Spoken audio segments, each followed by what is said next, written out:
Good morning, viewers. Welcome to this edition of Focus on Parliament. My name is Agather, your host, and we are looking at events that have happened in Parliament and the news there, and analysing what has happened and what can be done going forward. We want to look at the issue of Roko.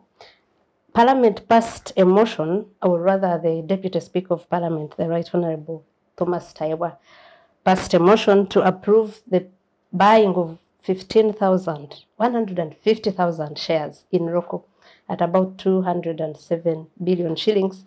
And the motion was not passed according to the rules of procedure of Parliament or even the laws of Uganda. Many members of Parliament had vowed to fight it because none of the members had approved or was in agreement with what was passed by the Deputy Speaker of Parliament. Some of these MPs went ahead to write a motion that they lodged with the Speaker of Parliament and the clerk, asking that Parliament reviews or reconsiders this motion so that the MPs can reconsider the bill or the reports that have, the deal, and the reports that have been tabled before Parliament, which were two. There was a minority report and the majority report of the select committee that was supposed to review this deal that came from the executive. But up to now, we do not see anything that has been done to reconsider that. And there have been allegations of deals that have happened there to silence the MPs that were putting up a fight against it. We want to discuss what other avenues do MPs who are interested in challenging this or any other Ugandan have to challenge this irregular passing of this deal that will cost Ugandans many billions of shillings.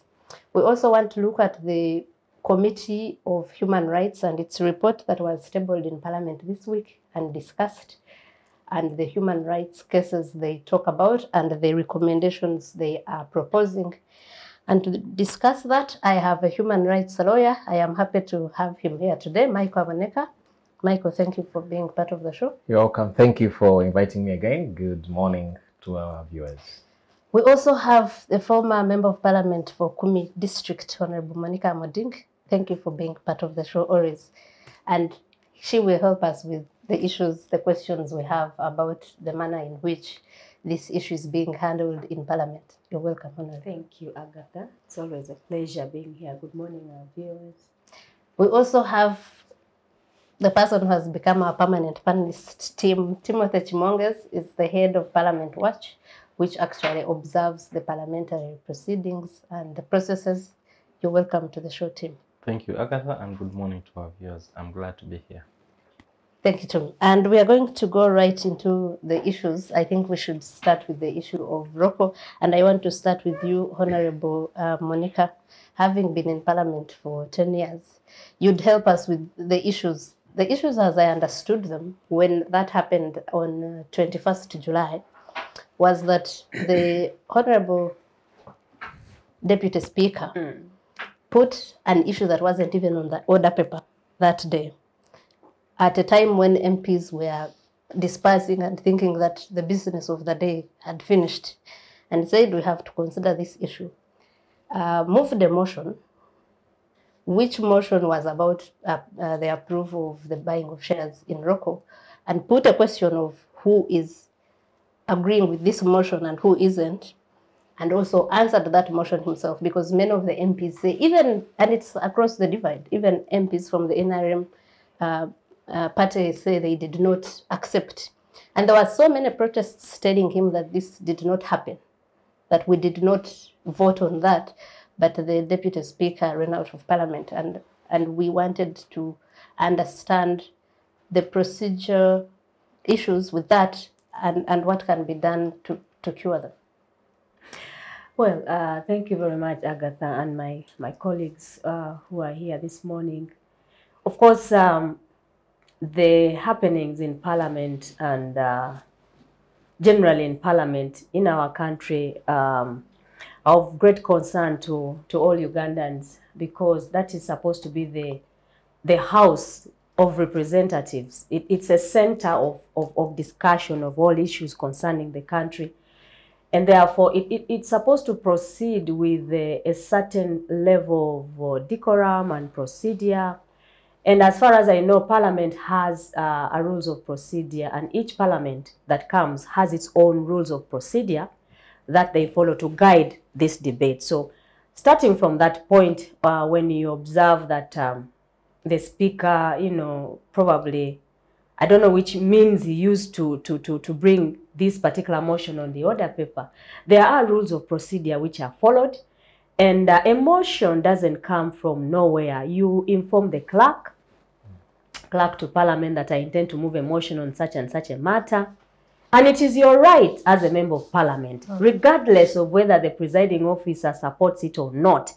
The member of Parliament, by the power that they are given to represent their constituency, the people of Uganda, they have that mandate to move any matter of concern in the country. And so they ideally write to the clerk to Parliament, who then takes the information or the data, the issues which are coming from members to the Speaker. And they agree on which one would come on the order paper first and the other. But then it's not to prohibit any matter to come on the floor. It is administrative to arrange in terms of what comes today, what comes tomorrow, and the other day. So I don't quite want to believe that right now in Parliament, as it is, that a member of Parliament can go through a very difficult time to get on the floor, because that's what you're paid to do by the people that send you to that Parliament, to represent their issues. So by the fact that this matter came on the floor, whichever ways it came to, it is an issue of concern, but from the onset, you can say maybe there was no follow of procedure matters, because then there are options of bringing motions on the floor according to the rules of Parliament. And this one should have come formally by a member of Parliament. A Speaker cannot move a motion. You're a presiding officer. You preside over the House on both sides. So you simply receive the matters that are there and guide the debate. So I want to believe that when the debate came to the floor, it was discussed and then a vote taken. And from the report that we had, of course, it wasn't taken in the way it should have been taken. The presiding officer took side and took a vote which wasn't supposed to be taken, because the popular vote in the House was not in support of the motion. And so that is where we are. So already we can see there is a problem with this motion. And so what options do members of Parliament have? Because then they represent the popular majority or the voice of the people. So when you have a presiding officer who is unwilling to hear you out, then you have another option to recommit that same motion in another way. Or you can even move a notice, a motion without a notice in the House. You can just move in the House and say, today I would like to proceed under certain, I can't quite remember the rules right now, but then there is a provision that you can move a motion without notice on the floor of Parliament, and it's debated and a vote taken. So where we are at is that it's a bit quite difficult and unbecoming that we have a status of this nature. So why is it so that the presiding officer, who is the custodian of Parliament, who is the custodian of the rules of Parliament, who is supposed to enforce them, is the first person to go ahead and falter them? So it's problem number one. But then the members of Parliament can recommit it. And if that still fails, then we have other arms of government which check on Parliament. We don't want to lose hope as Ugandans as it is, because people seem to think that now the three arms of government are totally merged. There is one unity, the executive, the Parliament, and then the judiciary. But we should still want to keep checking and reminding these institutions that they are there on behalf of the power of the people of Uganda. So if that fails, they can still go to court. They can still go to court and challenge the entire process, which seems to be in their favor. Yeah, and the Ugandans who suggest that the way the vote was taken on that day was not proper. And so this matter can be, I guess, presided on as well by courts of law. Thank you, Honourable. So on the 22nd of July, I think a day after it was passed, the Leader of Opposition lodged the motion in the office of both the Speaker and the Clerk. Lodged the notice to the Speaker how he intends to move a motion. The Speaker on the 2nd or 3rd of August in Parliament said she was in receipt of that motion, but said that issue will be considered at an appropriate time. This is 2 weeks ago, and we have not seen any other steps being taken to sort of address that issue. Michael, what can be done to correct this? Thank you, Agatha. And I think it's just to start from the point of, when the custodians of law decide to break, the makers, they decide to break their own rules of engagement. Yeah. It's as if it is a pig eating its piglets and a dog eating its, So it's really risky and very costly for democracy. Yeah. And I hope that this is the first and last.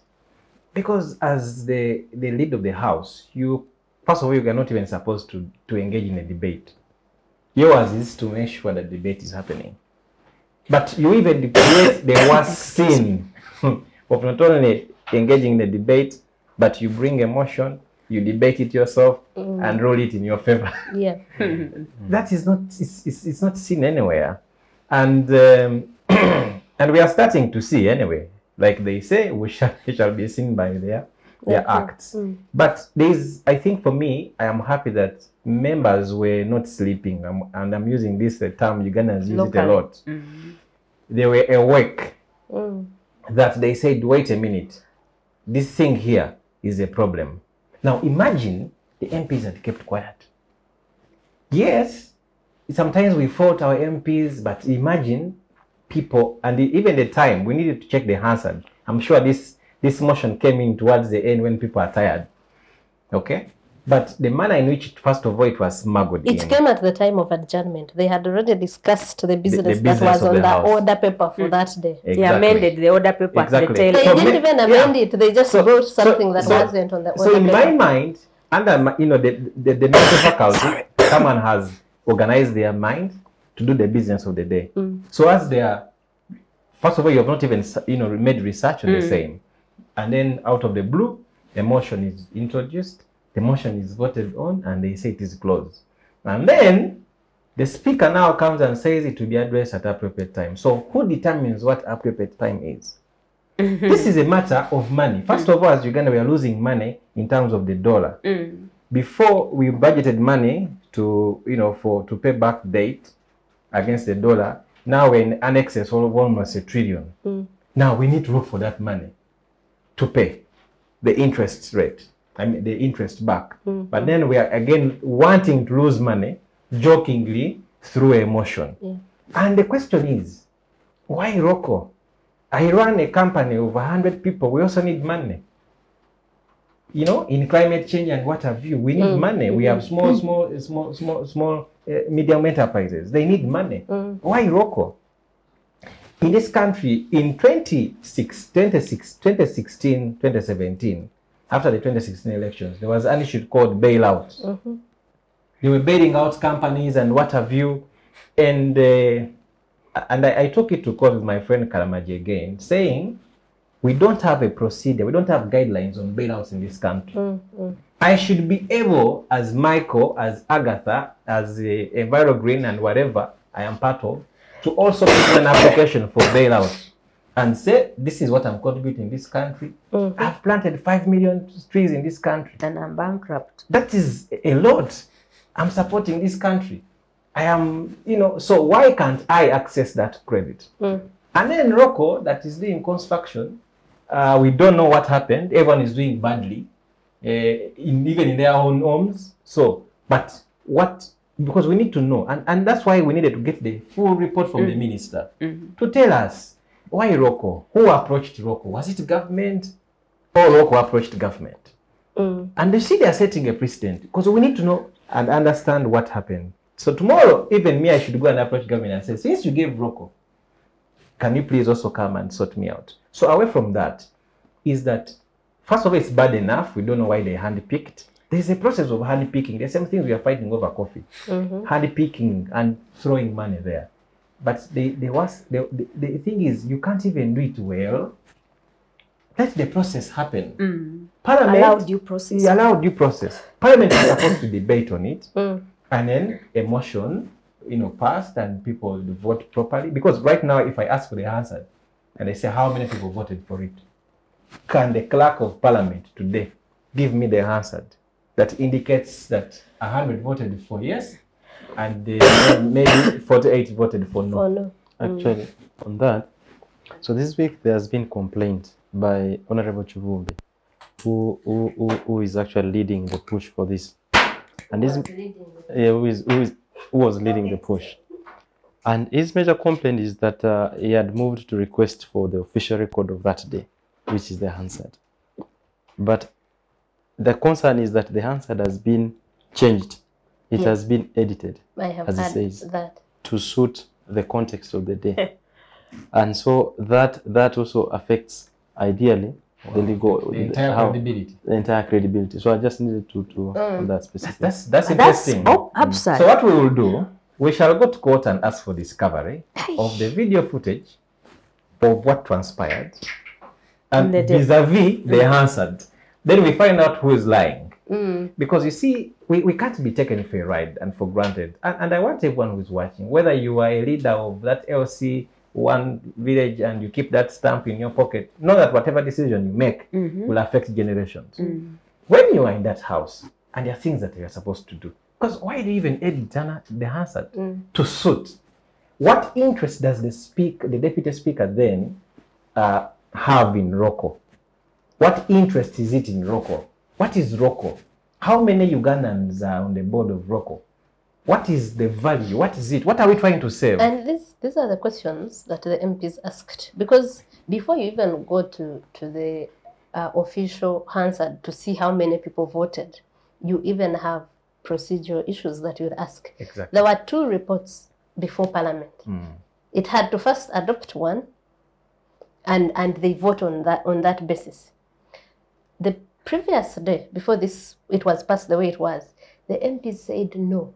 We need these questions answered in terms of Roko's indebtedness and all those issues that the ownership MPs had asked, because the other issue was ownership. Why are you saying? Because you may bail out a foreign company. Roko is a local company when its owners are not Ugandan. And those issues were the ones they had asked the minister to report on. And they have not. And they had said, we will revisit it next week. So the next day, it comes and this happens. And I saw the Honourable Mwanga Chivumbi on record saying that they had heard about it earlier, before the sitting, heard that they wanted to smuggle it in. And he talked to the deputy speaker and said, I hope you're not going to do this. And the deputy speaker said he regretted being in that position, in that seat on that day. But going forward, Timothy, you are in Parliament, you must be hearing what is going on. You are our Parliament watch. Why has it taken this long? Because you are saying that Honourable Mwanga Chivumbi has been pushing for it. But why has it taken? Because this is almost a month after it was passed, and there's nothing that has... And we are losing time. Probably Roko will get the money, and by the time... Or maybe it has gotten. Or maybe it has, and by the time they visit it, it has been overtaken by events. What have you heard about it? What is stopping it from being addressed? Thank you, Agatha. I think it is the manner in which the interests that are involved and people who are involved in there handling the matter. The custodian of the procedure and Parliament being the speaker, you expect that there is a manner in which also you should facilitate some of these things should happen. That includes facilitating the complaints which have been there to things to do with Hansard, facilitating the motion to be included in the order paper, and of which, even if it was a motion without notice, it is still sometimes subject to the presiding officer. And so most times I think it's the frustrations that are involved in there. But also, there are concerns of the alternative hands to frustrate the whole process, to ensure that the vocals are a bit toned down by whether financially or otherwise. Those are some of the concerns. But I think these are the times in which those who stand with the institution of Parliament, the rules of procedure and democracy, and generally the governance of the country, these are the times when their determination is tested. It is upon them to continue holding on to it. We've seen the opposition they are fairly done well during the first session, and that would mean that it is on such times that they need to even stand firm.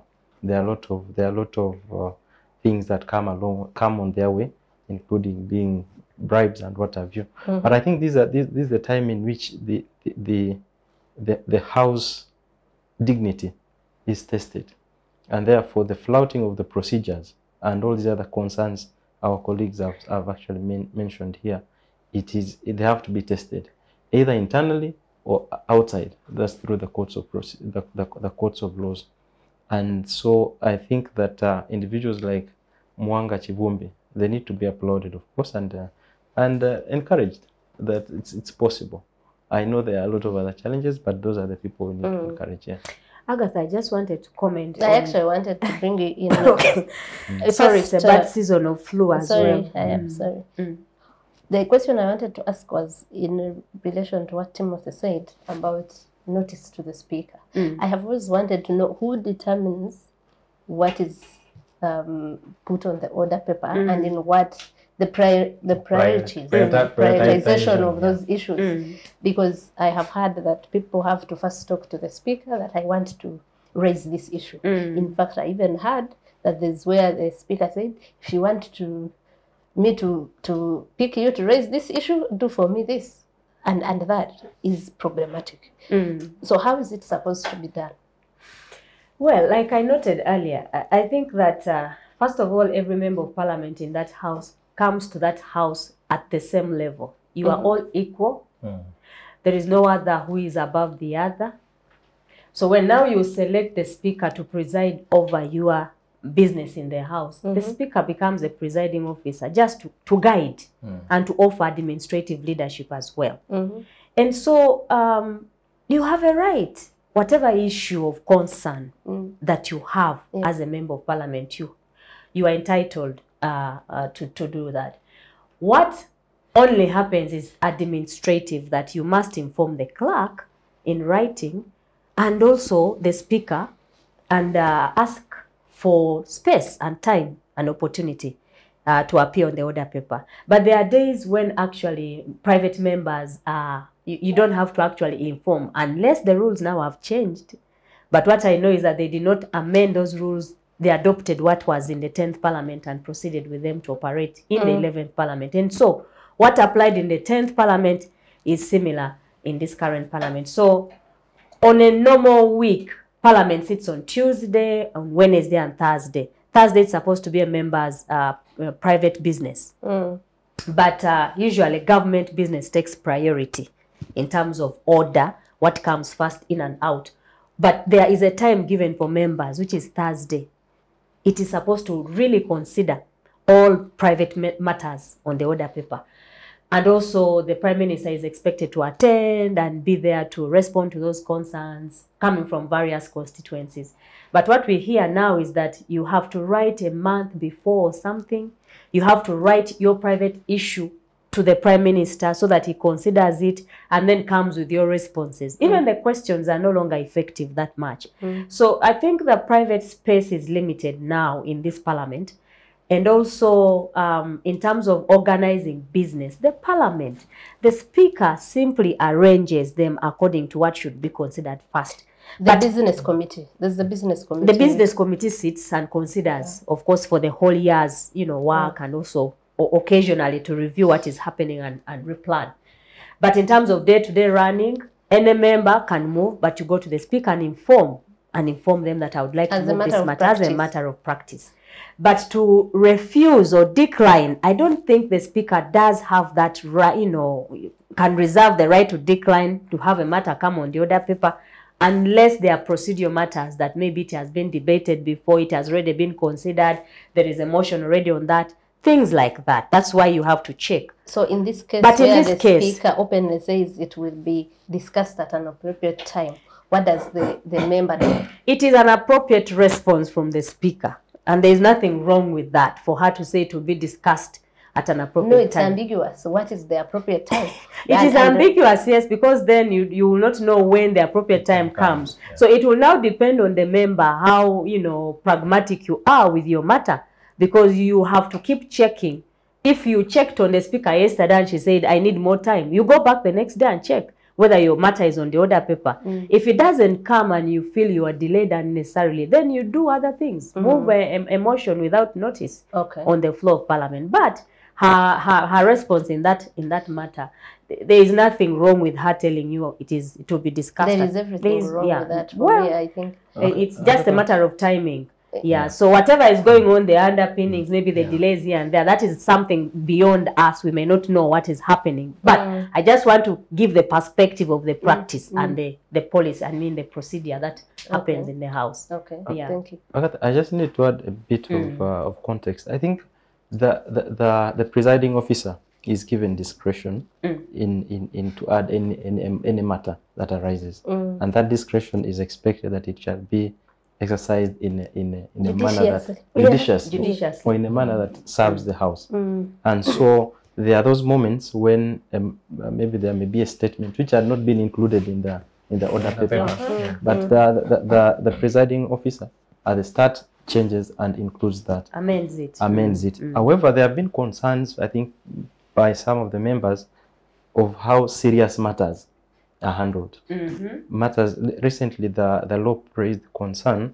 He was supposed to present the alternative statement to the State of the Nation address. Yeah. Being a very weighty matter, it had not been included in the order paper as it should be. However, at the start of the sitting, the presiding officer amended the order paper and included that. And so the concern was the manner in which some of the serious issues are handled. Say, for example, the Roko issue. It is such a weighty matter as far as the running of the country is concerned, and the finances there too, that cannot be left under discretion. It is slightly weighty that it has to be included in the order paper to notify the members. As possible. There are members who may have specific interest on that, and maybe they would want to contribute. I think there's a rule that says it should be on the order paper and also disseminated to the members 30 minutes at least. 3 hours. Within 3 hours. Yeah, 3 hours. That is the one without a motion, without a notice rather. Yeah. So if you bring it at the end of the session, When they're tired. have you Amending an order paper happens at the beginning, because you give notice to the members of Parliament. So that by the time you come to that issue that you adjusted and added, the 3 hours that have elapsed. Wow. So in this matter, Michael, where these issues are at the discretion of the presiding officer. And so if there's a feeling that the presiding officers are not exercising that discretion judiciously, what is supposed to happen? I think in a system of checks and balances, you know, you always talk about the illustration of the 3 cooking stones. In my head, sometimes I wonder whether there are still 3, or whether that saucepan fell in long time ago. Yeah. Just one. Or whether it is just one, or they are not there at all. So you see, everyone is supposed to exercise that power judiciously. So if they don't, they need to be checked. So court can check on that. And of course, the executive can informally, but according now to the process is that, okay, if you think I have not made a right resolution or I've done it in a wrong way, I have not followed the procedure, ask another arm. But of course, we remember with the ghost of stupid court orders still lingers, you know, but it doesn't matter. Is that if they don't rectify it, let us go to court and ask court and say, here is the thing. Just like how the Honourable Commissioner was wrongly, you know, censored. Yeah, because there was no quorum. It was, I think, 100 and something out of 258. Because I think the quorum, in my head calculation, should be about 258. 2/3. Yeah, because if you're voting on a matter, there should be. So, in the same breath, because the other one was challenging the procedural aspects. That yes, you had you were angry at me, you guys censored me out, but you did it wrongly. Yeah. So that's the thing, that even here we can go to court and ask and say, was what was done the right way? First of all, even like you using the common man's approach, the street approach of, do you think this was right? First of all, you've not given people ample time. Even if it's an amendment, it has to be done on the order paper at the beginning, like Honourable said. Now, you're introducing something new at the time of the end of the business, when people feel like the business is done, it's adjourned, and when they ask you, can we have it again? You're saying at an appropriate time. I think if I was the Speaker of the House, I would have handled it the next day. If I did it in honest error, I would allow it to be redone the next day or the next sitting, so that we sort this out. So there's an option. No, it was deliberate. There was no error. So there are two alternatives. When there's an error, when someone raises an issue, you say, "Oh, I hadn't considered that." But so many MPs raised issues of procedure, order, whatever, and they were not picked. So that means there's no error. So Agather, for me, just two things. One, let us see if Parliament can rectify it. Let the member raise it without notice on the floor of Parliament on Tuesday and say this thing is sticky, urgent matter. We need to sort it and see how they sort it. If they don't, then we engage gear number 2. People have a right. We shall go to court and ask court as But usual. I actually remembered what I wanted to comment on. I have a feeling that this Parliament, has been underrated, but I think that they are concerned about the issues that are important to the people in a way or another. And in line with being litigious by the public, I don't know if those two things can be matched and discussed and encouraged. One, I think that the Parliament has been very alive and alert to some concerns. The bail issue, they were very alive to it. The issue of Pineti, the coffee deal, I think they supported the public on it. And this particular one, they were on the side of the public, because then there are issues of finances, as Mike has noted, that are of concern. We are in a season of the country where the Minister of Finance is openly saying we have no money to run this country. And then why are you giving out this money to a foreign country? I mean, national company. And so I think Parliament is alive to those concerns coming to from the public, and they're trying to put a case. But here as a presiding officer, I don't want to accuse him because I don't know what's happening, the underpinnings behind that particular deal. There may be things that we do not know that are quite, the happenings in Parliament. Sometimes they may not, it's not what we see in the public. And so there could be pulling of ropes here and there. There are people who are interested in this 209 billion and they want to take it home.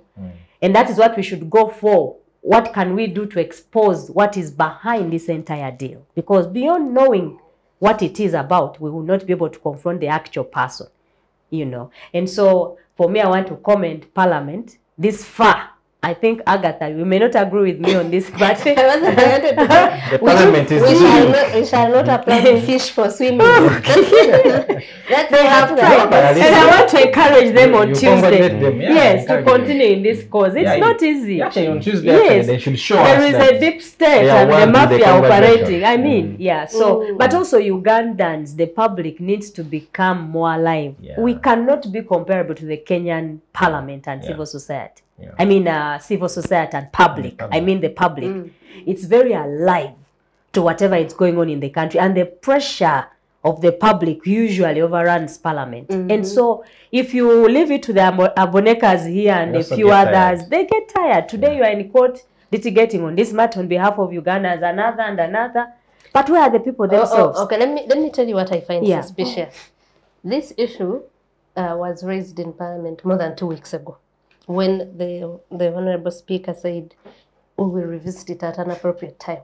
Since then, we haven't seen any more efforts to push it forward by the MPs that were pushing it previously. And that's the leader of opposition, Mwanga Chivumbi, who wrote a minority report in that committee. And when then you hear stories of these people have been called silenced, have been silenced, have been given money. Answered is being edited. Exact answered is being edited. And I had called them here, who were supposed to be with the opposition chief whip. I would have been happy to put these accusations to them. But you know what they call corroborative evidence in law, that you're hearing this and then there's this. But I think there's a way to leave them and say, okay, they've done their part. They have failed to move it forward. We as Ugandans can take it up.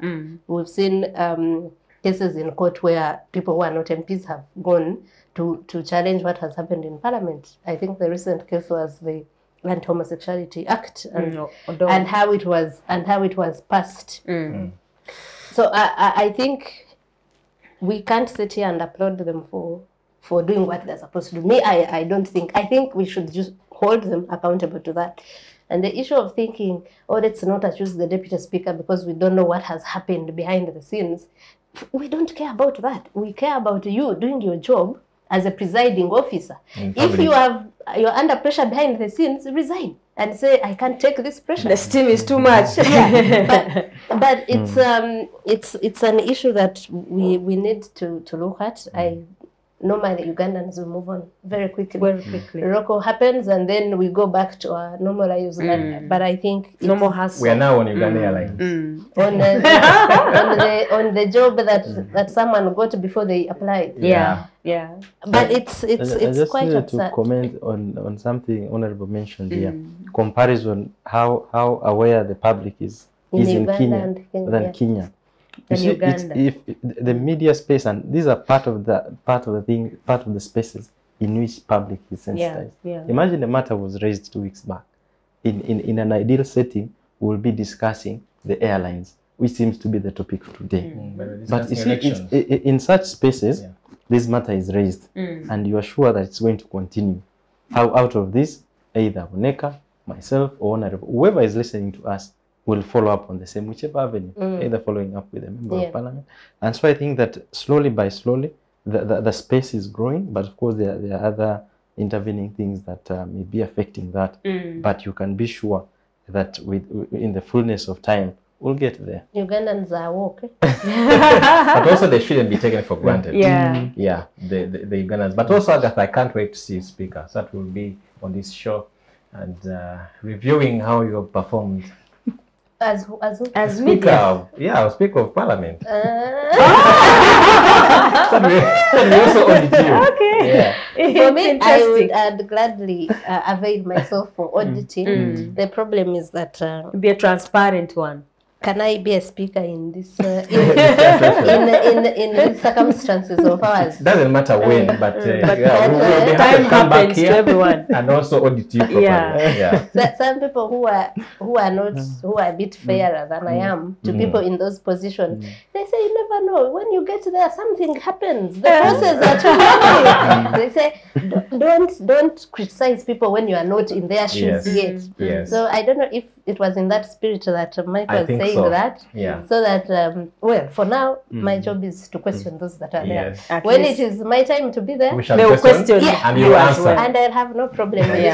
I'll not be witch hunting people for questioning me like we've seen happen in this country. But I think let's take a short commercial break, and when we return, we look at the issue of human rights violations in this country, and if a parliamentary report that was discussed yesterday, and the responses from the Minister of Justice and Constitutional Affairs are things we can hold on to and say, at least there's hope for change in this country. We'll be right back.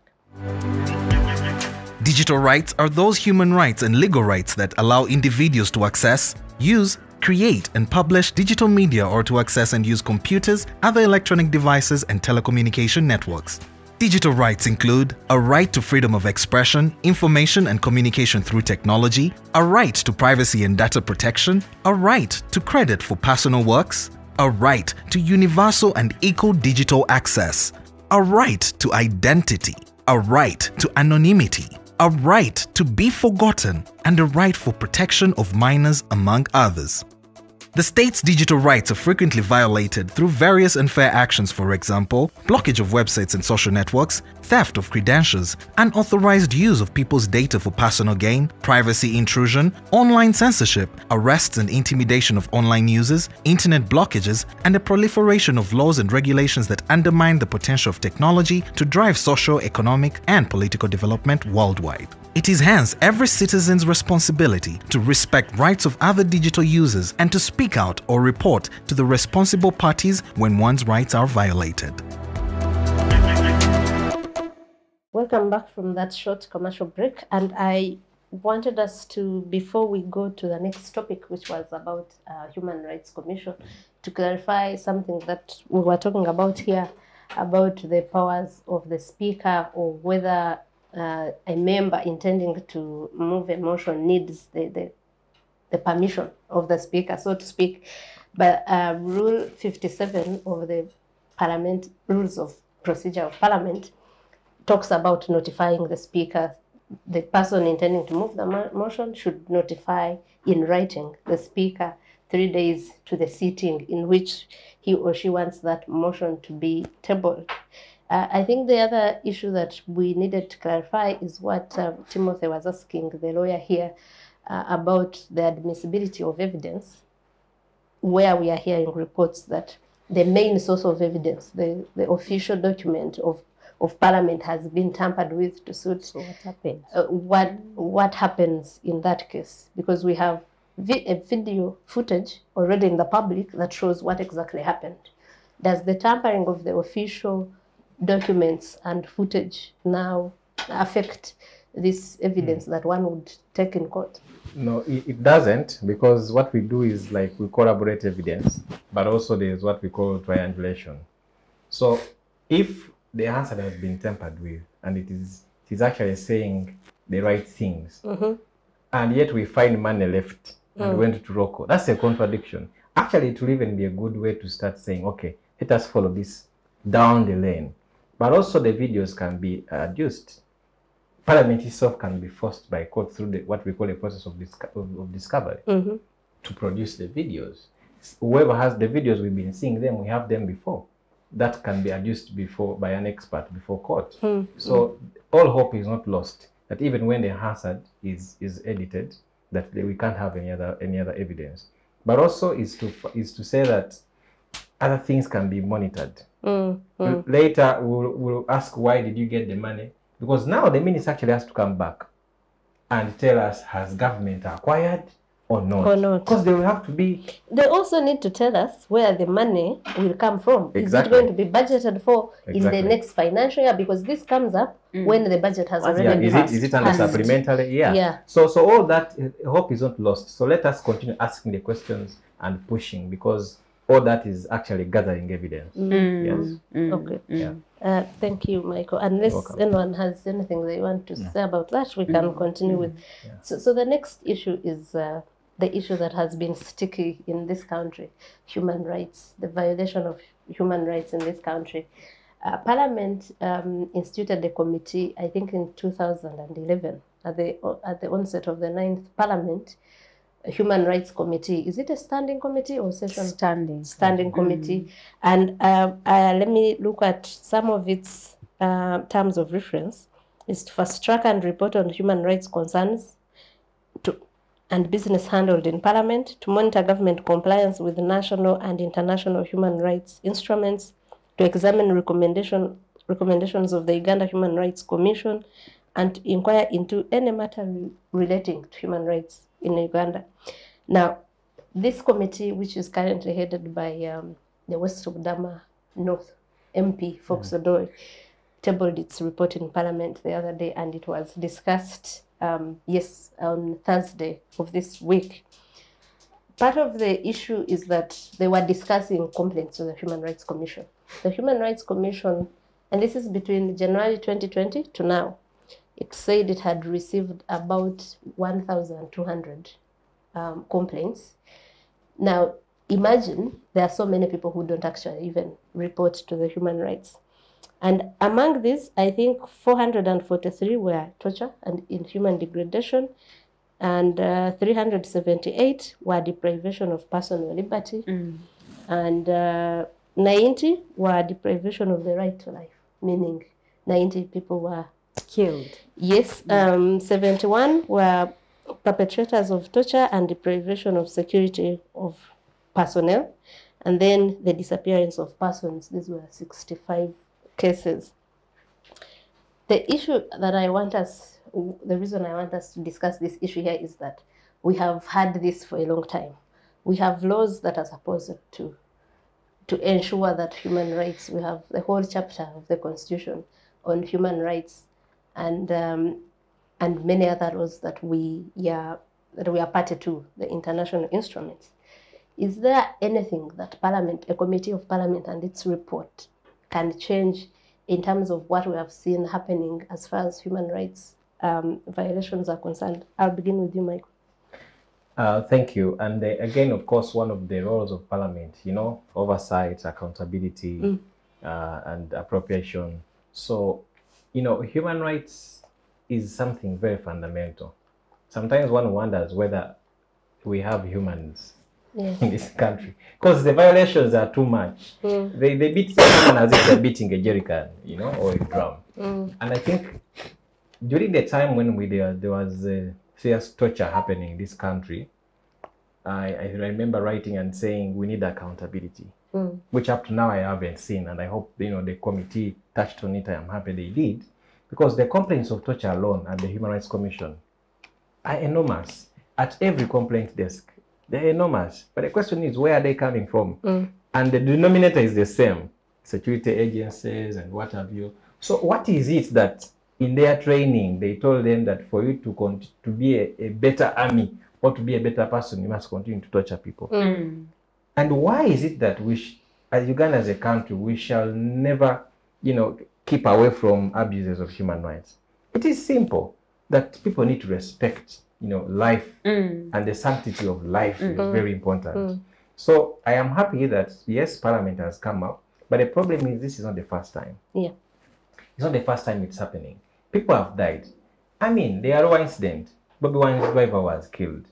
Yes, I don't know whether the family, took a civil action, but was there an investigation to say, as the security, we got the person who shot, but they who even shot him. Rest in peace, is the Kauma or someone. Yeah, Yasin Kauma, who shot him. People are still having, their wounds, their hearts are full of wounds. The people that disappeared during elections, the people that were arrested in Kalangala, how many have been released? The people that are actually in incarcerations, we don't know. Illegal detention centers, we've heard all of these stories. So I think that is a problem. You can't be a legitimate government and then you're acting that way. There is a problem. A legitimate government will allow systems to work. That if you feel offended by what I've written, okay, at Citizen TV, I've said, so you also say it back, or you are right. There are civil ways of dealing with it.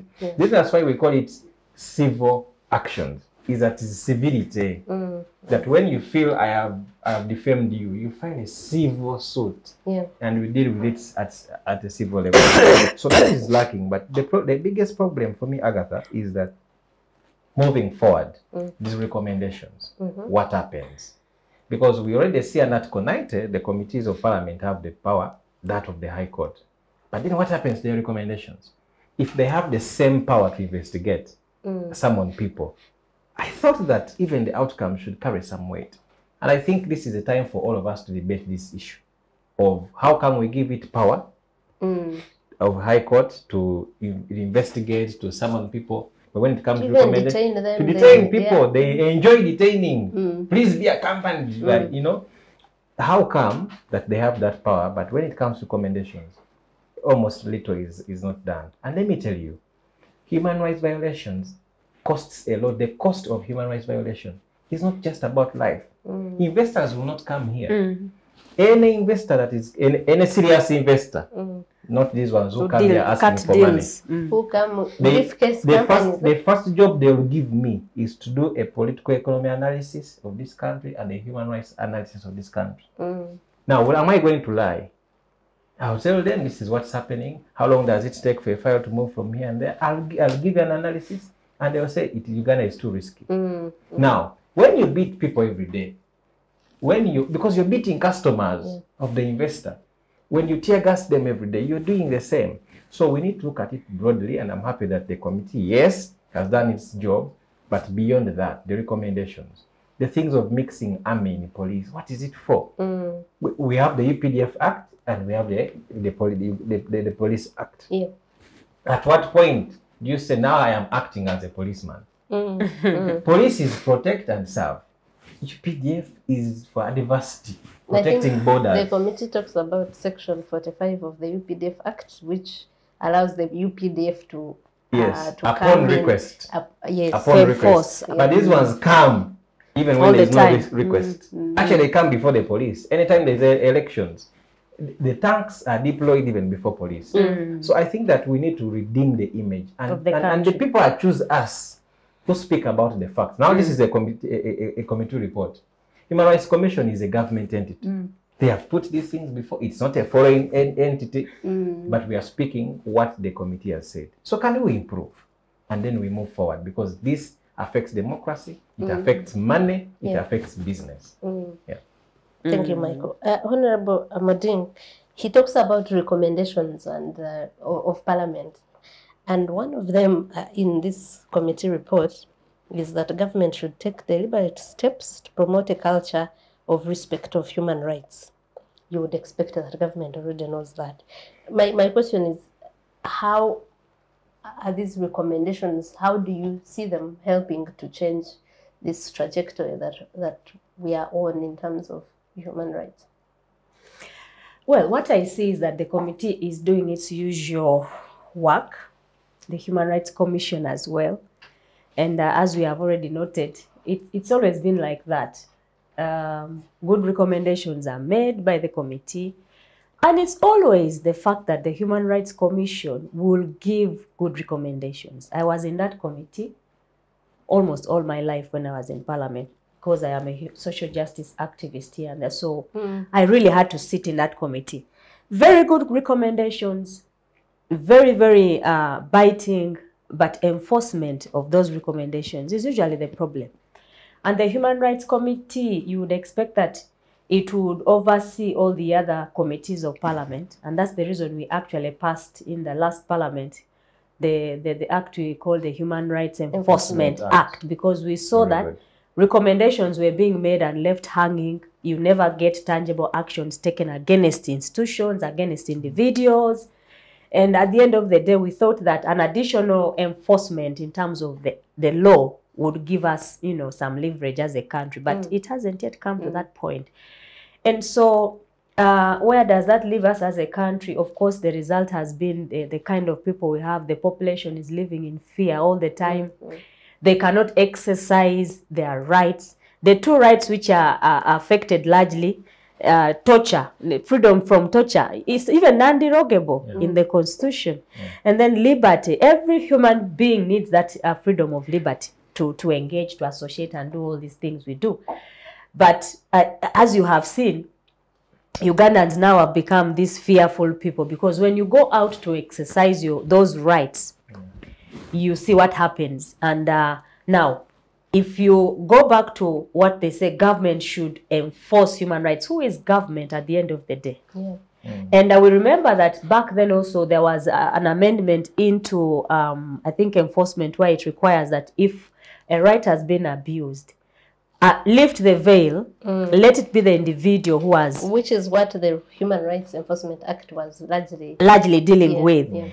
And I think for you know, it is beginning to bear fruit a little, because with the enforcement agencies now, individuals are beginning to check themselves and say, if it is Amoding who is called out for, abusing these rights, and then you are going to pay as an individual. So this seems to be working. But ultimately, such matters are associated with the leadership that is in the positions of leadership to enforce this kind of rights. Because then the president, for me, I like to call him out all the time in matters of human rights, because he's the chief executive, he's the chief leader, he presides over every other person. If you cannot ensure that the rights of Ugandans are enjoyed, then what are you for as the president of the country? Where do you derive your legitimacy? If an individual is killed and disappears and the family cannot find them, if people are tortured, if people cannot enjoy and exercise their rights as citizens of this country, then where does your government derive the legitimacy and all that? So in my usual engagement and activism, I always say it is the president who is responsible for ensuring that these agencies enforce human rights. Because these are individuals, cumulatively, 40 how many Ugandans, have given you that mandate, have surrendered certain powers of theirs and, you know, amalgamated it into the head of state. And so many times I've called out the president and said, you see, as you age, there are mistakes you make when you are younger in the 40s and all that. You have to try to clean up and rectify, because you must leave a legacy. At the end of the day, when God has blessed you with long life, at the end of it all, you look back and reflect and say, what have I used this life for? And at the end of it all, do you want to be remembered as, you know, this kind of person who did not, especially at that leadership position? So human rights enforcement, the law is there. That's why the president has to assent to all laws that are passed by parliament. I mean, so there is a lot of demand on his side and requirement that the rights of Ugandans are respected by the institutions which he presides over. And in this case, we see a lot of, you know, non-respect of human rights by the enforcement agencies themselves. And of course, a lot of times we've called out that, you know, the military should be separated from the police, because these people's training is to fight wars. Yes. So It's not to Fight the enemy. To fight the enemy. Yeah. So every human being they see on the, you know, in the streets, wherever, it's an enemy to them. So I feel that there is a merger of the military and the police, and all the other enforcement agencies are operating as though they are the military. And so Ugandans have no, in Uganda they will say they don't have butuliro, tebaina butuliro. They cannot rest, they cannot find peace in their own country. They can't breathe. That's the word. So there is a general problem, but we want to commend that committee. It always stands its ground in terms of calling out the agencies, the different agencies on issues of human rights in the country. And we cannot say we are comfortable where we are as a country right now. As a human rights activist, I cannot say that we have anything closer to freedoms and liberties of Ugandans. And I think it's very important that we move towards that as a country. Yeah. Tim, what's your view of the committee findings and recommendations and the whole debate in Parliament about this report? So first of all, I think is to thank the committee. I think for me, they have outsmarted what I had thought previously. My position previously was that the Human Rights Committee needed to be put under the leadership of the opposition, for reasons that probably they would do more check. They would put out much of the things which ideally should not, which are always which government didn't want to put out. But looking at this report, I think that it addresses most of the things that I had expected not to come out, which are very good recommendations. However, then the missing gap is between the recommendations and the enforcement and the respect of the same. However, just looking still within the powers of Parliament, because Parliament within its mandate it is the one which gives the money for some of those agencies which are supposed to recommend to implement these recommendations.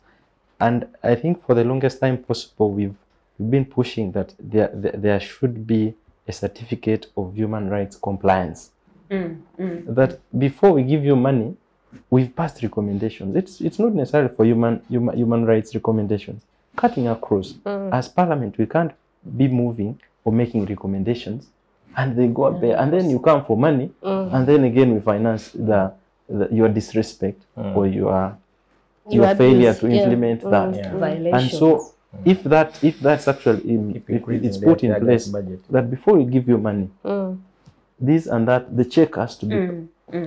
Two, the oversight. I think sometimes we've seen the Human Rights Committee and some of these committees being denied access to ideal spaces, which they should be going to ensure and check and look at some of those other things. I think it's an area that still Parliament, since they hold the carrot and the stick, they're able to use that. And so it's a bit of an area that needs to be, but by and large, I think it also comes back to the leadership of Parliament, to the extent that there are matters in this report which call out the president or the executive, which needed to be, and much of them actually it's on the executive side.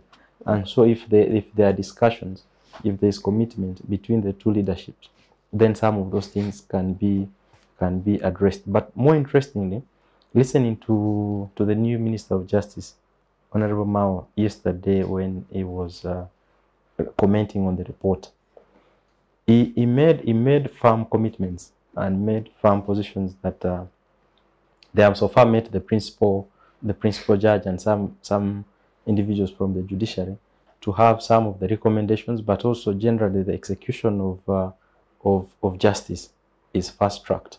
That remains. I think I give him a benefit of doubt that him being at that position, he may not influence everything, but he can push as much as. For me, no longer have a benefit of doubt. So have some hope. Agatha, I just wanted to comment, if Tim can allow me, on the international frameworks, mechanisms. The lawyers here seem they need to guide the people and also try to explore also a lawyer, please, the seniors. Aboneka, of course, is senior to me now, as you know. And, you know, we keep rotating around here, but what I know about the current government of Uganda is that it fears international, you know, what word can I use? treaties. No, it doesn't want to appear. International scrutiny. Scrutiny is important. So if we applied it as well, because our government desires to be looked at as a good government, performing and delivering in various ways. But if these national mechanisms have failed in terms of human rights enforcement, we need to explore to go to other levels, regional levels, international mechanisms. Just one individual who can be able to go and exercise that right at international level, regional, can change a lot of things. Because then you would take your government to court at that level and see what that does in terms of the people who are enforcing, the ministers here and there, if they can cause a whole, you know, transformation of the systems that need to enforce these rights. Because international rights are international, they are inalienable, universal, they are universal. What I enjoy here is what another person enjoys in another country. So if my rights in Uganda are not respected, if I am tortured like an animal in Uganda, then other people in the world need to take interest in what I am going through. What do you think, Michael? Because for me, I have seen the international community. For example, there are so many documents written in the aftermath of the 2021 elections. The EU Parliament, the US, there were so many.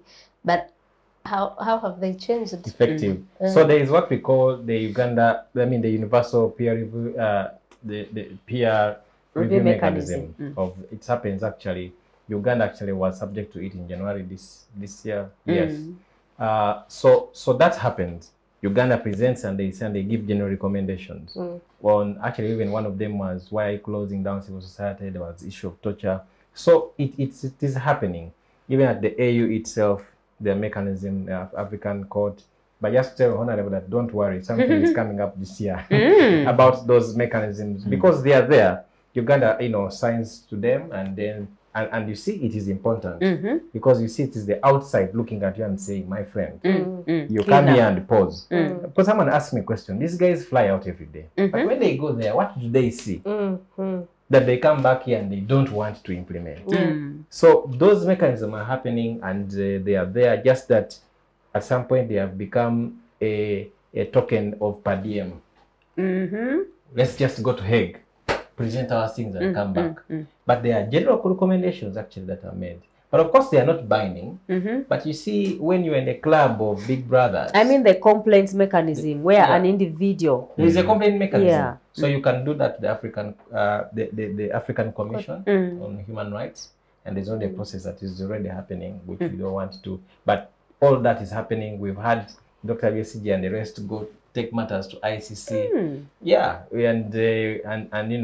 And so the ICC tells you, we have received your whatever, and it's not guaranteed that they will take it up, but they have done so. So those are happening, and actually many of them I know that are happening, just that sometimes they happen quietly.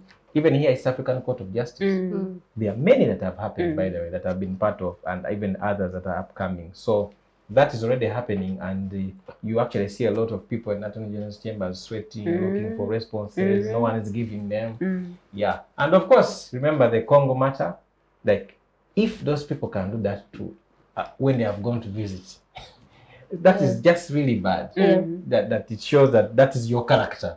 So even the decision against whatever we did in Congo, we not only looted other things, but we looted even people's rights and whatever. So I hope that one day Uganda can become, you know, a serious country where people come to benchmark and learn how they are doing well in human rights. That will happen. Agatha, have some hope. Yeah. I believe. Be positive. Okay, you Yeah. guys. The other day when Kenya was going through its elections, in fact, I even put on Twitter, I think I was responding to Charles Onyango-Bo's tweet, because everyone kept saying, hey, Uganda, have you seen? And I said, other people have rubbed this in our faces. Yeah.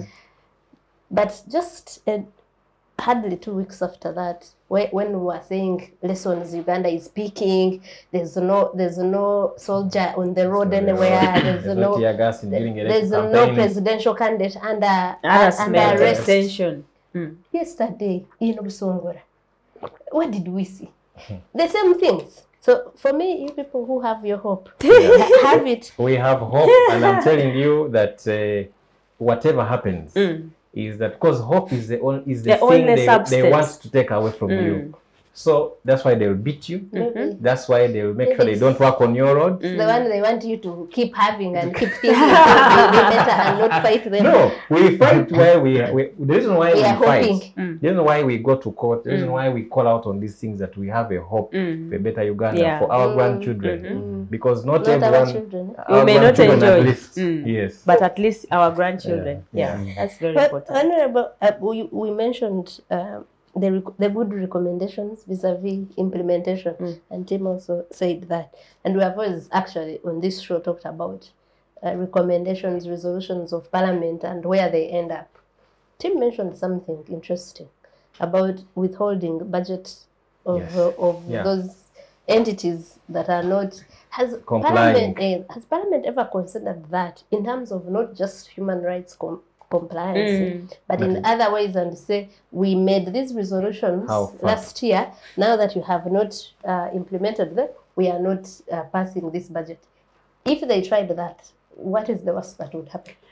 That has been happening in committees during the budget scrutiny. You know, we have what we call the Gender and Equity Certificate compliance. And now the discussion, I think, which wasn't concluded in the 10th Parliament, was to enforce the human rights, embed it within the same certificate. Because we saw that this one was working, that committees will appear before Parliament and then they are scrutinized based on each of their itemized things, and then they are asked questions in line with their compliance. Of course, you know, when you talk about equity, you're talking about various rights there. You know, issues of social justice generally, including human rights, are embedded there. Of course, gender and all that. We had moved it as a gender certificate, but then we added equity. And so we need to expound that certificate and ensure that human rights issues can be called out clearly and they stand out. Of course, it's not easy to pick out what it is and all that. So that's what a process that Parliament needs to engage in and decipher those issues, as we have been discussing here, and how they can be embedded in budgets. And it happened severally along the many times that this certificate has existed, where an institution, an agency falls short of scoring that, let's say 50%. And the argument has been that you have to incrementally grow. You cannot stay stagnant at 50%. There are many institutions which would fall short of that requirement and they wouldn't be passed or cleared. They wouldn't be cleared in the process of getting money for the financial year ahead. And I recall that happened largely in 2020 when the budget was not passed, delayed for 2 weeks. It wasn't passed and Parliament was adamant about it. Said, no, if these requirements are not fulfilled according to the law, then this budget, let's say government does not have a budget to operate on. So I think it's one singular power that Parliament has to ensure enforcement of these issues during the budgeting time. Withholding the financial budget vis-a-vis enforcement of these recommendations can be a balancing act that Parliament can play. But it depends on the Parliament, on the individuals and the leadership, and how you want to use the law for the benefit of Ugandans. So ultimately, we have to call out our leaders right now who are there to enforce these things. It is possible to enforce them. I think it is Sarah Virete who once on this show says that the donkey must bend its back for it to be used. So when you say it depends on the particular parliament, its leadership and the individuals in there. Because for me, for example, I've never had where a parliament has said we are not passing this budget until this and this is happened. No, many times. Hearing it for the first time. They are there. So, quite a number, just because I couldn't enumerate all of them. But largely, I have experience around the issues we have advocated for as women parliamentarians, largely, many times. There was a time in 2016, again, we had a lot of maternal deaths in the country. And there was a supplementary, I think that was coming, and it wanted about some billions, above 80 or something, in terms of financing a certain item in the budget. We require that 40 billion of it goes in terms of recruitment of nurses and generally the human resource. So there are many incidents that can be traced, that actually work and are effective, where Parliament withholds financing. Where Parliament has actually stuck to that and said, first absolutely, absolutely. Until that is given, then the budget is released or something is done. So it depends on how Parliament wants to. Or until the people giving them a headache. It's true. What Honourable is saying is true. It's just the issue is on how long does it take to hold on that. Exactly. And how firm are they to some of the those things that come on the pressure. Because if you actually have been at Parliament during the budget period, it's such a busy place, and no one you seem not to understand what's happening, but there is a lot of things here and there, and so Parliament is just that there is need for more firm of that as we hold, these has to be ticked before we. Because even the gender certificate, there are times we've not yet reached there where we would want to be, but sometimes it's passed just to allow. When I have read the budget committee reports, especially this the one of this financial year, there are so many things that the committee says this has not been complied with. The Charter for Fiscal Responsibility, the National Development Plan 3, the NDP 3 years. The Public Finance Management Act, all those, they first start by saying they have not been complied with. But the budget is passed. And also, I also know that recently when they tried to say, no, we are not putting this money here, the president said, who gave you the right to distort my budget? So for me, my lack of benefit of the doubt to give any more comes from so many things that I've seen happen. I think the last time I saw Parliament put up a very, very fierce fight on budget and things like that it must be the time you're talking about, was never understood alive. No. Was it in the 9th Parliament when you're talking about? 9th Parliament, yes, but the recent one on the gender certificate was 2020. But what I wanted to emphasize is that the power Parliament does have by law to enforce these things. It's just that maybe Parliament does not really exhaust its power in terms of calling out these agencies and enforcing the recommendations. And that's what we are talking about. Yeah, but it's up to the Parliament to utilize this power. The power, it has it. Article 79 gives it immense powers. It does. And you'd think that would actually mean that we are not passing this, because if you saw the recommendations in this report, they are very good. Yeah. If only they could be, because they talk about, for example, the issue of politically motivated charges. And they say government should desist from that. Like Tim said, you can't expect an NRM-dominated committee to be passing this. Yeah. Because it talks about the 87 inmates in Atuhaire whose charges were first engaging in the acts likely to spread an infectious disease, and later they were amended, and they said being in possession of stores that are a preserve of the UPDF. So the committee was asking, how did this change? Because this now raises questions of the credibility or the good faith, like, is this really following the right procedures? Now, they also talk about the review of those cases of the inmates in Atuhaire whose charges were, and then to report back to Parliament in 6 months. Now, if it was the Parliament that would be sure will utilize its powers, you'd say that next time there's a budget before us, we'll say, we made these recommendations. How far? In terms of human rights compliance is concerned, how far with that? And the other question I wanted to ask you, Michael, was that should Parliament be doing that also, sort of lamenting like all of us in terms of these human rights cases that are around? Maybe I just wanted to comment on those recommendations before Michael comes. You note the issue of politics or partisan committees. My experience of that committee has been that when it's issues of human rights, really, it's not partisan. And if you see the chairperson of the committee is a highly, what can I call, loyal NRM member of parliament. You mean Fox Odoi, but also a lawyer. And, you know, there are things in law you cannot hide or even, you know, run around about them, you know, trying to change it. Because human rights, then you say what? You change it in which way? A human rights has been abused. It is clear. So would you want to turn it into what? So I think that we need to give them credit as a committee that they have done their part in terms of putting out all these issues and calling out the responsible agencies, because Parliament is not the final place. After making the recommendations, they call out the agencies, but they reserve certain powers to get these recommendations enforced. Like you noted, if it came to the point of budgeting, they do ask those questions. We made these recommendations. Every year those recommendations are made, but the previous year they are required. Every agency which was called out is required to make a report to Parliament, and they do. If it was Kitalia, they will ask you, you had this number of inmates. What have you done about it? We went to check and this was not in order. They go back and check and find out. They try.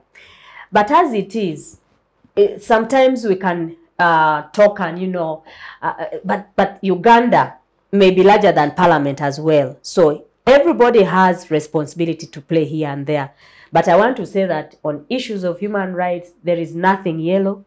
There is nothing red in there. Everybody has the same color. And well, the ones that suffer most are not in yellow. So, so you would expect that they are not bothered. The ones who are not yellow don't have human rights. Anyway, that's what they are saying. Okay. No, but I think the point for me is that if Parliament itself can be attacked and people be beaten in chambers, now, if the courts can be surrounded by the army, you remember the Black Mamba scenario, then who will fight for us? Anyway, the point is that beyond lamenting is that can Parliament now exercise its power? Can it exercise its authority? Like we are saying, we're not giving you money. Police, we're not. This is what is happening now. Is that the money for paying court awards should be within your vote. So that you who is in charge, you say, guys, we are losing a lot of money. Because of paying court awards for the torture and the human rights violations. That's the other way. What are they paying? The court awards anyway. So even the court awards, they are paying because some. The committee notes that there are those that have been there for as long as 17 years and they have not been paid. And I know some that were short of 17 years and have been paid. Anyway. So that also happens. Like they are paid. So it depends on but the point is that can we now take it that level? If the bus that is in the Ministry of Education that knocked the person, let the money be paid from Ministry of Education. Why are we bothering with the budgets for the Ministry of Justice every day? I think that's what Parliament decided, right? Because there's a time Justice was grappling with the many trillions of money it needed to. But again, underlying factors, people are like, you're taking away my bread. You're turning away tables. Probably someone was benefiting from sitting on a huge budget or being paid money to prioritize and say, can mine move to the top? So I think that, but at the end of the day, we need people to be compensated. But also, look here, it is me paying for what the other guy has done. He has gone to rape the neighbor. He has gone to loot. Then I who did not participate to make it worse, I'm contributing to the payment. That's why I hate a lot, those awards. Recently, we were counsel for Nana. She was beaten, lost a womb, a baby. And then court, fortunately, agreed with us, and she was awarded 35 million shillings, right? Which we are still chasing. Now, for you have to wait. Now, so for me, the point is 35 million cannot equate to the womb you've lost. You've lost, yeah. But also, that 35 million is going to be paid by Nana herself. She's a taxpayer. Yeah? You've been battered, but you're going to pay that money yourself because you're taxpayer. That money is coming from the taxpayer. It reminds me of the other recommendation. They say the individual, the liability of this should be borne by individual, by the institution. Exactly. Not the institution. Yes, and also the other thing, we found a problem with the Human Rights Enforcement Act to deal with the individual liability. They don't have tags. They come in not in uniform. So how are you going to identify and say it is actually Chirimuzo, Afande Chirimuzo, who I should sue? That's why in most cases they go back to Attorney General, and then we don't have individual liability. And the IGP has been vehemently writing letters. I don't know where they end. He writes very good memos. Please, you are reminded to handle this with care. Please, don't allow anyone to arrest you if they don't have uniform. Please. But these things still happen. I don't know what happened beyond the memos. Yeah, and I hope our IGP is fine. I've taken long without seeing him. He's alive and well. Okay. Tim, you have seen these reports in Parliament before and the debate, but this time, tell us what gave you that hope or that this time things will change. Is it the new Minister of Justice? What should we hold them on to and say that let's revisit this in this period and see if they did what they're supposed to do? So two things. For me, it's the manner in which the report is written. It is the manner in which the abuse of human rights come out. They come out clear, and they are more clear on the recommendation. Two is on the new Minister of Justice, to whom he has been a long member of championing the respect of human rights. He has been a victim in the past. And so it's our expectation, that he may not achieve 100%, but he will do what he can to ensure that some of these things are achieved. Also, it's true. I think that did he say he will report back in 6 months? No, not in 6 months. He says that he said they will go back and come with a comprehensive statement on the same. But also, you see, the abuse of human rights, there are some of these abuses which are attributed ideally to the head of state, but they are done by some of small individuals who can be easily handled and put out. And so we expect that the minister comes out to address some of those things together with some of his colleagues. But the other area where I saw it came out clear is on the relationship between the judiciary and now the executive, for which it comes out clear. Says that there are processes, I think, within the judiciary, aspects to do with adjournments, things to do with asking for more time. There are files which have not been handled. And so some of those are the things that give me confidence that there is progress. It may not be to our expectation, but it's a move to the right direction. Okay. I'm going to give each one of you a minute to conclude on the issues we have discussed. I'll begin with you, Council. So for me, I already say we have only one country, at least for me. I'm a citizen of Uganda and I'm not running away. So now that I am here, I give government two things. I give them tax and I give them a contract of 5 years. What I expect is effective services delivered. So that goes with respecting human life, dignity. Don't waste money. Fix that and let us move and let us respect people's opinions. The right to dissent must be respected. That when I say something, it's because I have a right to say about it. And let us have an intellectual discourse. So for me, that's what I would want to say. Okay. Thank you. Well, thank you, Agatha. And for me, it's usually to call out to, because having been a representative of the people, sometimes you feel disappointed with the response that the public may give to certain issues, even when it concerns themselves. So I think this frustration can be shared by many other activists and people who've been working in the area of social justice, democratic, political activism, and things like that. Where we have reached as a country, I think we don't need to lose hope, because it seems it's as though now there is a Uganda for those of Aboneka, and then there is another one for the wananchi. It's a divided country generally. In other words, we don't seem to have equal, enjoyment of Ugandan rights. And there are people who don't feel like they are citizens enough to engage and to demand for accountability, and engage in this discussion. So I just want to challenge Ugandans and call them out to not to lose hope in this country called Uganda. It is our own country, and therefore the space to engage is still there.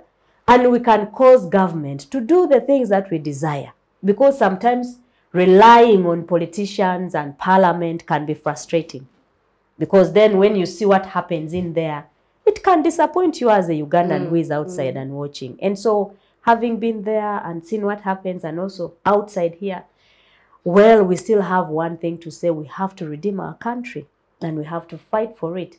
Each one of us taking an individual small actions that lead to the bigger things. I agree. Yeah. Yes, Tim. Mine is to Parliament, and is to really call out and say that within the mandate which the Constitution avails them, they are able to make things happen. They are able to address most of these things that we are raising.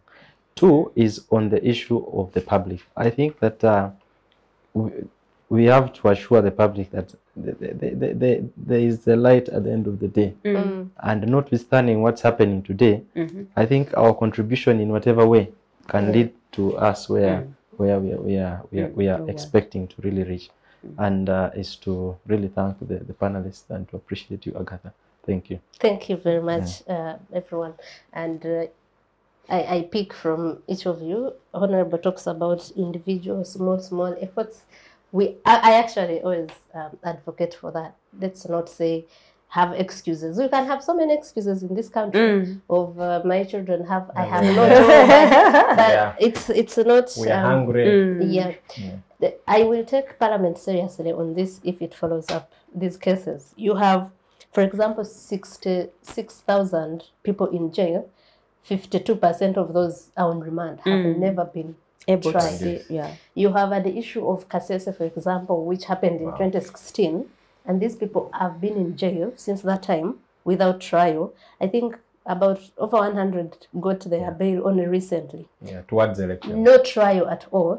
Some of these people have died in those jails. Others are critically ill. I've seen the Honourable Atkins Gatsabe talk about them, and nothing's done. So if you are a parliament that want people to take you seriously, because I have hosted someone here who was in the CA, who said that it was deliberate that Parliament comes first before the executive and the judiciary, because it is more important than the rest.